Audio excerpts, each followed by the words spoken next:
Hi everyone, today we're going over sections 9.3 and 9.4 of your economics textbook, which consists of long-run aggregate supply, the Monetarist model, and the Keynesian model. We'll go through everything in order, slide by slide, so make sure you're following along. Now let's get into it. Okay, so section 9.3 is all about the Monetarist model, and it is also called New Classical Model. And the whole thing rests on one key distinction, the difference between the short run and the long run. Here's what it means. In the short run, wages and resource prices are fixed, but in the long run, all resource prices, including wages, adjust and change to match whatever happened to the price level. Because of this, economists define something called the long-run aggregate supply curve, the LRAS. And the most important thing you need to know about it right now is that it's a vertical curve. The LRAS sits at potential GDP, which we call YP, which is also the full employment level of real GDP.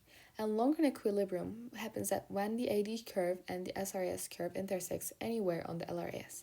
The key takeaway here, write this down, change in price level, GDP stays constant. So here, as you can see in the graph,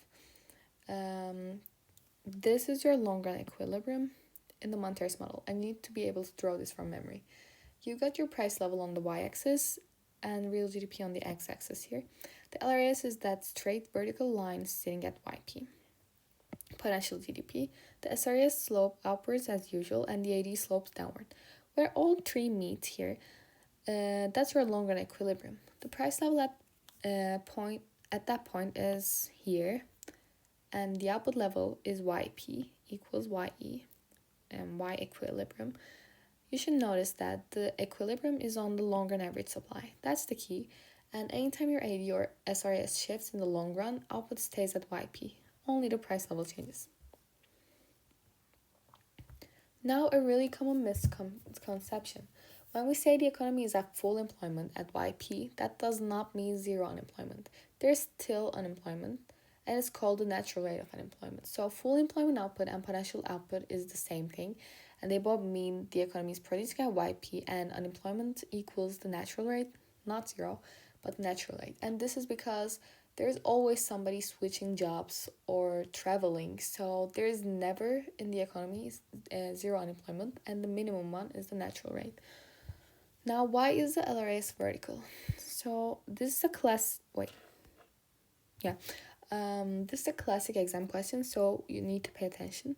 In the long run, wages and all other resource prices change to match the price level. So if the price level goes up, wages go up by the same amount. That means firms' real costs, their actual costs adjusted for prices, stay exactly the same. Their profits don't change, so they have absolutely no reason to produce more or less output. And that's why the curve is vertical. The price level can go up or down, but real GDP is always fixed at YP. Here, things get more interesting. What if the economy is not sitting on the LRAS? That's where gaps comes in. There are two types of gaps. I need to know about both of them. The first one is the deflationary gap, also called as recessionary gap. This is when real GDP is less than potential GDP. As you can see here, the equilibrium is less than the potential GDP, and that's because the aggregate demand is too low. So firms don't need as many workers, so unemployment is also above the natural rates. You need to understand that whenever the real GDP decreases, the unemployment level increases. There is not enough total demand in the economy to justify producing a potential output. Economy is in recession. The second one is the inflationary gap. It is the exact opposite. Here, real GDP is greater than potential GDP, as you can see here. Aggregate demand is too high, here, and firms are producing more than their potential. So unemployment has fallen below the natural rate, and prices are being pushed up here. There's too much demand in the economy. And of course, when you're exactly on the LRAS, that's full employment equilibrium, and there's no gap. Now, what causes these gaps? The business cycle. And the main cause, according to most economics, is shifts in aggregate demand. Now, look at this picture. The economy starts at full employment equilibrium, AD1 here. Sorry for this. Okay, so AD1 is intersecting SRAS and LRAS at YP here. And now if AD falls, and when it shifts to AD2 here, we get a recessionary gap. Output falls below potential here.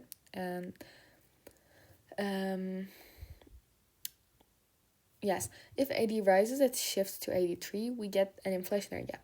Output goes above potential, and there are three price levels. PL1 is the original one, PL2 is lower from recession, and PL3 is higher from the inflationary gap. Most economists agree that changes in AD are more frequent than changes in SRAS as cause of the business cycle.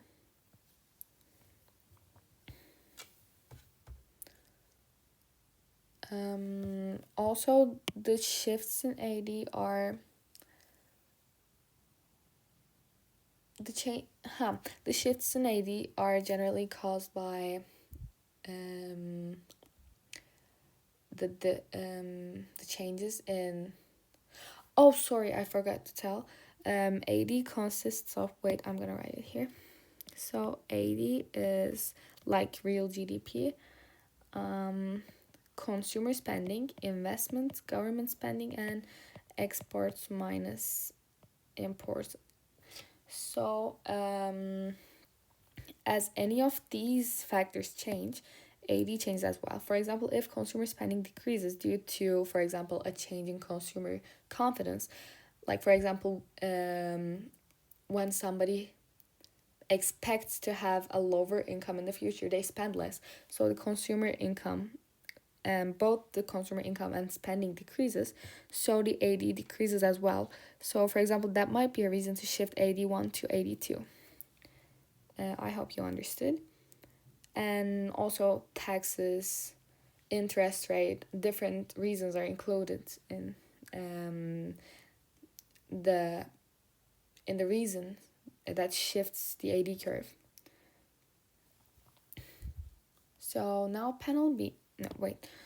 If SRAS falls here, as you can see, it's, for example, if shifts from SRAS1 to SRAS2, real GDP falls to Y2 here, and the price level rises.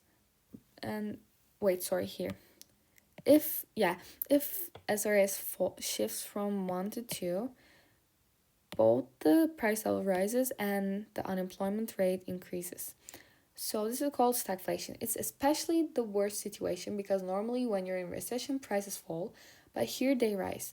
So there are two undesired outcomes, which is a raise in price level and a raise in unemployment rates and a fall in output. So yeah, hence stag as in stagnation and inflation as in inflation. On the other side, if SRAS increases to SRAS3, real GDP rises to Y3 and the price level falls. Economic expansion with a falling price level. Also, the changes in, I didn't write it here, but the changes in SRAS are also caused by similar factors like, actually not similar factors. These are called by the changes in factors of production price costs. So so for example, whenever a cost of something increases due to, for example, more taxes, interests, or whenever a price costs of a firm falls due to, for example, subsidies, SRAS shifts. I'm gonna give an example. For example, if a government decides to increase the taxes on coffee producers will produce less, and that will be the reason to shift the SRAS from 1 to 2. Yeah, so that's basically it. Okay, here's the big monetarist claim, and this is the entire foundation of their policy position. In the monetarist model, gaps cannot persist in the long run. The economy automatically self-corrects back to potential GDP. Here's how. In deflationary gap, AD falls, output drops, price level falls. In the short run, we're at point B. I'm so sorry. In the short run. No. Wait.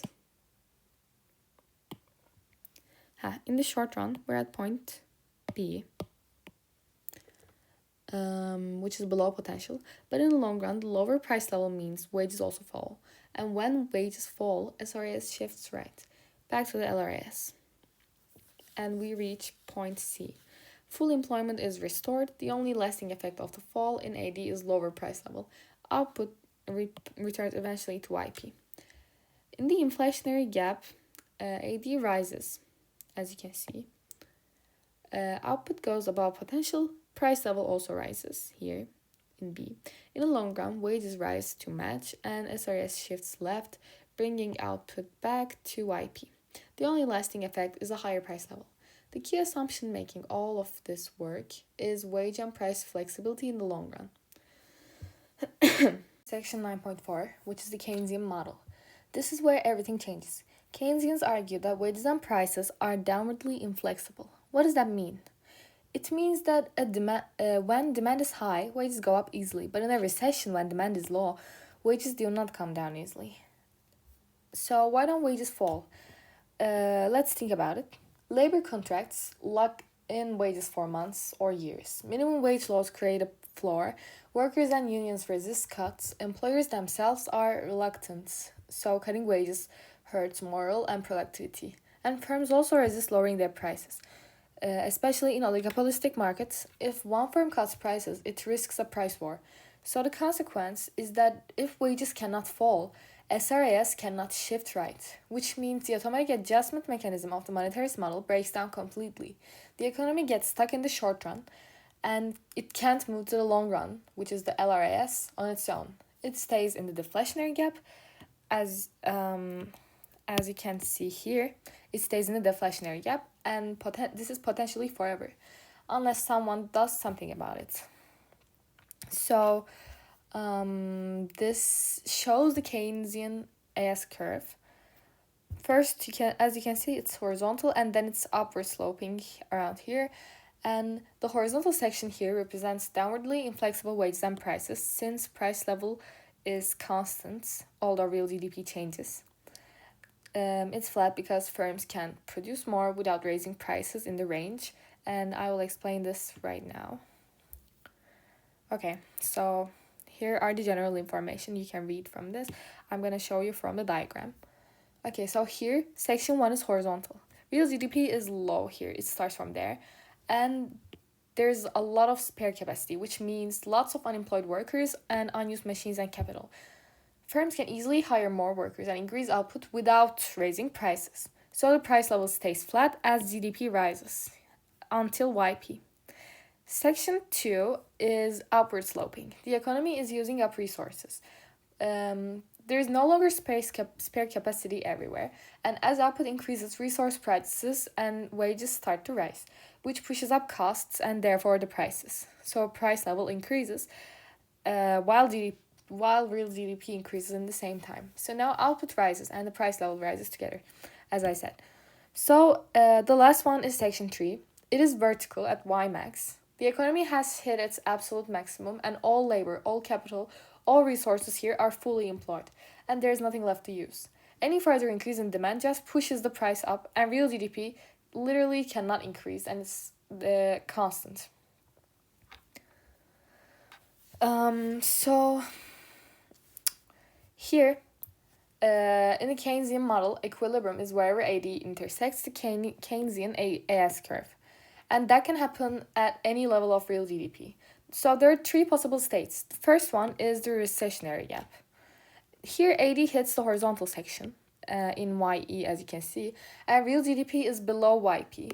This means that unemployment is above natural rate, and crucially, the economy can stay there indefinitely. And there's no automatic fix here until government or someone else intervenes. The second one is the inflationary gap. Here, AD hits the upward sloping section, the section 2. Real GDP is above YP, and unemployment is below natural rates. Also, prices are rising here. And the third case is full employment equilibrium, where AD hits at exactly YP and natural rate of unemployment, and there is no gap here. The two big conclusions of the Keynesian model is that the economy can get stuck in a deflationary gap, as you can see here, unlike the monetarist model, and increases in AD don't necessarily raise prices. So when you increase AD from here, for example, if AD comes here, price level doesn't change. But in the monetarist model, if AD rises, price level always changes. So if you're in the horizontal section, output goes up, but prices stay flat. Okay. Can I pass? Oh, okay, so this is basically it. That's your full 9.3 and 9.4. In summary, monetarist model says the economy self-corrects, and Keynesian model says that it can get stuck in the short run. That one disagreement leads to completely different policy recommendations, and you will be studying these very soon. So good luck, everyone. Bye.